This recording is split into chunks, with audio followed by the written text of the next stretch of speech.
विडंबना है, क्योंकि मेरी बात हो रही थी किसी वरिष्ठ पत्रकार से, तो मैंने उनको यही बातें पूछी थी कि किसानों की जो दुर्गति हुई है, महिला पहलवानों की जो दुर्गति हुई है पिछले 1-1.5 साल में, कोई सुध लेने नहीं पहुंचा, चाहे वो हरियाणा सरकार की बात हो चाहे केंद्र सरकार की बात हो, तो क्या इसका असर चुनाव पर पड़ेगा? लेकिन मुझे सुनने में मिला था कि चुनाव जातिगत जनगणना, जातिगत वोटों से जीते जाते हैं, कौन से क्षेत्र में किसका वोट परसेंट ज्यादा है उससे चुनाव जीते जाते हैं। लेकिन ये बात बहुत ही ज्यादा जरूरी है कि महिलाओं के साथ, महिला पहलवानों के साथ जो कुछ हुआ उस पर जो है वो केंद्र सरकार को या हरियाणा सरकार को कोई ना कोई संज्ञान लेना चाहिए था। तो मैं फिर से आपसे पूछूंगी, डॉक्टर अवधेश उपाध्याय जी, काफी लंबे समय तक पहलवानों का प्रदर्शन चलता रहा, वहां हमने आम आदमी पार्टी के नेताओं को भी देखा, भूपेंद्र हुड्डा को भी देखा, सुरजेवाला को भी देखा, तमाम कांग्रेस के अपोजिशन के लीडर्स थे। तो आप भी अपना एक नुमाइंदा भेज देते, बातचीत कर आते उनसे।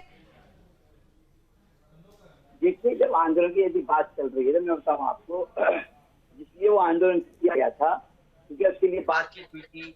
उस समय खेल मंत्री थे अनुराग ठाकुर जी ने, उन्होंने सबने उनके साथ मीटिंग करी।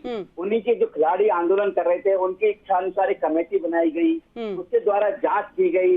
लेकिन अब एक बात बताइए ना, जब किसी का राजनीतिक संरक्षण किसी को मिल जाता है और कोई कहे भाई तो हम तुम्हारे साथ हैं, हम तुम्हें राजनीति में आगे करेंगे, तो व्यक्ति को कहीं ना कहीं अपना स्वार्थ दिखाई देता है। फिर उसको ना तो देश से मतलब होता है, ना किसी आंदोलन से मतलब होता है, फिर तो उसको मतलब होता है केवल बुराई करना, अच्छाई नहीं दिखाई देती उसको।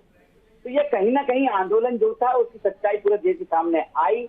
एक बार बताइए, मैंने बताया ना अभी जो गोल्ड मेडल, ठीक है, और सिल्वर मेडल जीत के आए हैं हरियाणा के खिलाड़ी, वो तारीफ क्यों कर रहे हैं मोदी सरकार की? भाई अगर गलती होती उनकी तो वो भी कहते कि भाई हमारे साथ तो गलत हुआ है मोदी सरकार ने।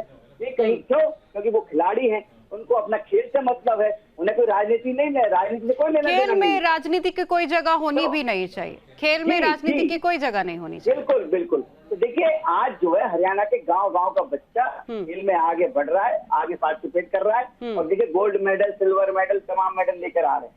वो भी हरियाणा के ही बच्चे हैं, देश के बच्चे हैं, हमारे बाहर के तो है नहीं गई।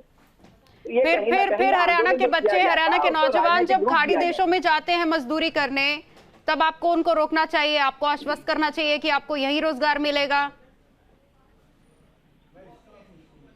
जी, हरियाणा के नौजवान जब खाड़ी देशों में जाते हैं मजदूरी करने के लिए, तो आप तो उनको और सब्सिडी देते हैं। खट्टर साहब ने क्या उनको कुछ स्कीम लॉन्च की थी वहां जाने के लिए? आपको तो इनफैक्ट रोकना चाहिए नौजवानों को कि वो ना जाए प्रदेश छोड़ के।